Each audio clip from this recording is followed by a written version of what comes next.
dalu-dalunipun. Hormati kiblat sekawan gangsal panjenengan ingkang dipun gagapi.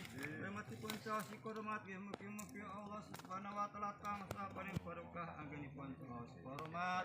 Mugi-mugi tiyang sekawan dasa kelakon tansah pinaringan dayu ingkang wilujeng. Nggih wilujeng awal ngantos dinten akhir kisah niki mugi ngantos sak lami-laminipun.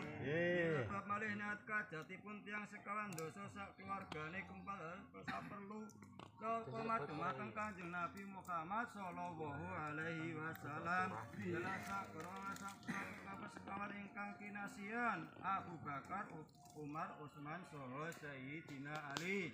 Hormatipun caos hormat nggih semanten ugi nggih mugi tansah pikantuk barokah anggenipun nyaos hormat. Nggih mugi-mugi tansah pinaringan rahayu ingkang wilujeng. Nggih mugi wilujeng ajeng sak pangking saniki mugi ngantos sak lami-laminipun. Sabat malih niat kajatipun tiyang sekawan dosa kempal dados unggal perutos hormat sapurmurmati.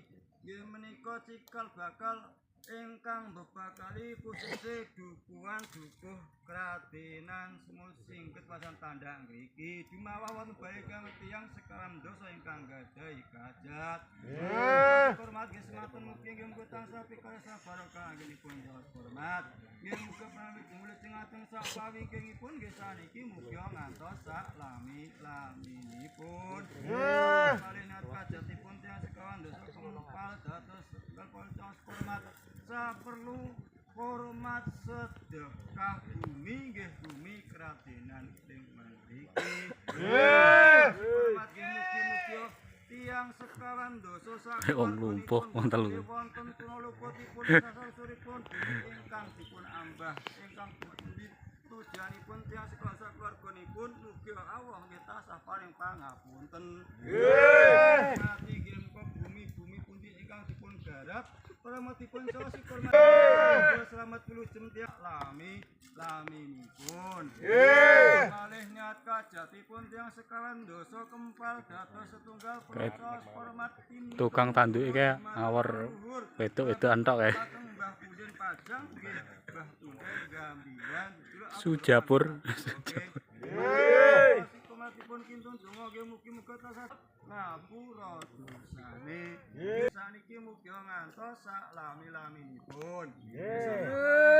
Kajatipun tiyang sekawan dosa kempal dados setunggal caos hormat para wali ingkang rumeksa wonten ing tanah Pulo Jawa. Nggih khususé wali 8 songo tinahi 10 guru. Caos hormat nggih seduwe Nabi Khidir. Tansah wilujeng ajeng sak pawingkingipun nggih saniki mugi ngantos hormatipun. Kata-katane mu. Kata-katane menikmati senja, menyatu dengan alam.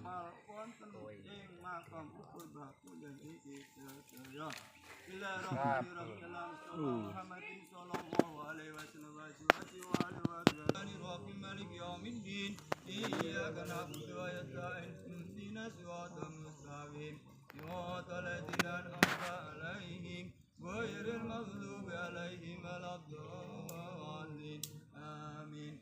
إلى خاتم الأنبياء والمرسلين والأولياء والشهداء والصالحين والصحابة والتابعين والعلماء عامل المثبت عامل الملائكة المقربين أبانا وأمهاتنا وجداتنا ومشايخنا شيخنا وأساتذتنا ونفوس الباب والسم الفاتحة.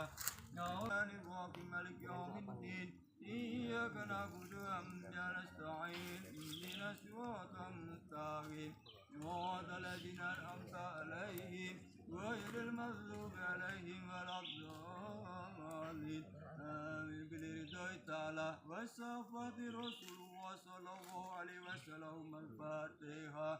أعوذ بالله من الشيطان الرجيم بسم الله الرحمن الرحيم الحمد لله رب العالمين. Amin.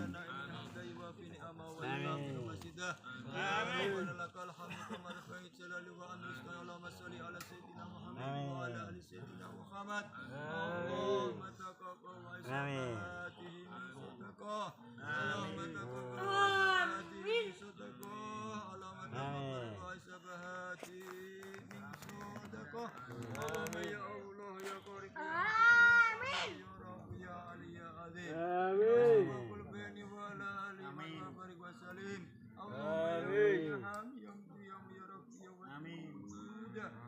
أغننا بحلالك الآخر وبفضلك آمين. اللهم اغفر لنا وارحمنا بالله وارحمنا بالله آمين. اللهم انزل رحمتك وبركة خصوصا إلى أرواحنا dan bacaan amin babu dan bacaan Muhammad Rasulullah wal muslimat wal mu'minina wal mu'minat ila jami'an ifa'lamu derajat wa kasana irjila rabbika radiyatan banfatuli fi ibadi fatuli jannah ya ayyuhalladzina amanu sallu alaihi wasallimu taslim amin nas'aluka salamatan fiddin wa afiyatan biliyatan fi imina wa barakatan fi rezeki wa tawbatan qabla maut wa rahmatan maghfiratan ba'dal maut Allahumma bin alaina fi sakaratil maut wa apa inda hisab rabbana ba'da idh hadaitana wa hab lana fil akhirati wa qina adzabannar amin ya Allah ya rabbal alamin amin innaka tawwabur rahim wa sallallahu ala nabiyyil wa ajma'in wa rabbika rabbil izzati amma yasifun wa salamun alal mursalin walhamdulillahi rabbil alamin.